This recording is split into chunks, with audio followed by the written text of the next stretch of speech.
Catechumen question. Should we go into a parish that will baptize us into Orthodoxy or a parish that will chrismate us? We have both options available, and are Catholic. Is getting baptized again good? Question. Okay, I'll answer the last question first. That's a non sequitur. You don't get baptized again. You get baptized. Mm-hmm. Outside of the church is not baptism. There's a form of baptism.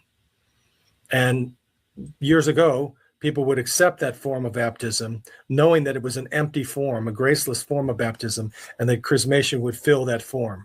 Now, the new heresy that is all over now, I've encountered it, is that that baptism is always effectual. It's a self-actuating thing, that you're Baptist, you're whatever, you're Presbyterian, you're whatever you are, and you're baptized in the name of Trinity. That's a valid baptism, and you cannot do a second baptism because the creed says we only believe in one baptism.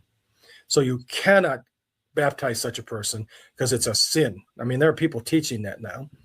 And should I continue being politically incorrect? Yeah, go ahead. Okay. Absolutely. I wouldn't submit to a person who would chrismate me only. I would go somewhere and get baptized. And I know that I'll be pilloried for it, but it's okay. I've seen people that have really done poorly because they were forced to be chrismated when they begged for baptism. It's like if you're begging me for, you haven't eaten for 3 days and you're begging me for some meat and I give you a saltine cracker, right? That's barely enough. That's not enough to live on. To me, I'm not saying that chrismation doesn't bring a person into the church, but the whole setup is wrong. There's a heretical reason for it in many priests now, and it just is a bad precedent. You're coming out of the church into the church. There is the not church and there is the church. Outside of the church is not the church. Therefore, if you're baptized as a Roman Catholic, as a whatever, that's not baptism. That's the form of baptism. So, I baptize everybody. And I found incredibly good results with baptizing people who have, everybody.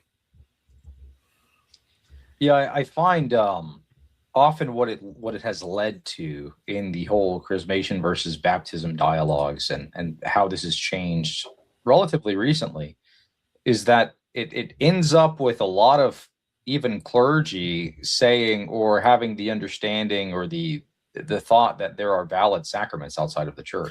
Exactly, it does that. There's zero doubt that that's happening.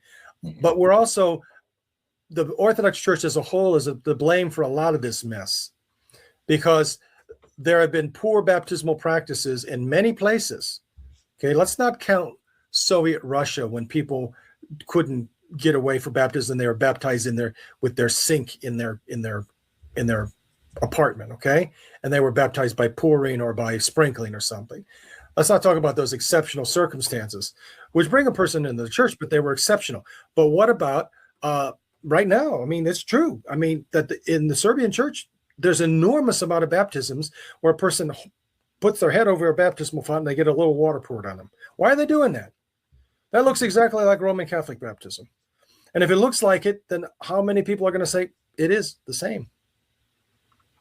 If you have bad practices, they lead to bad theology and bad morals. Bad morals lead to bad practices, bad theology. It's a circle.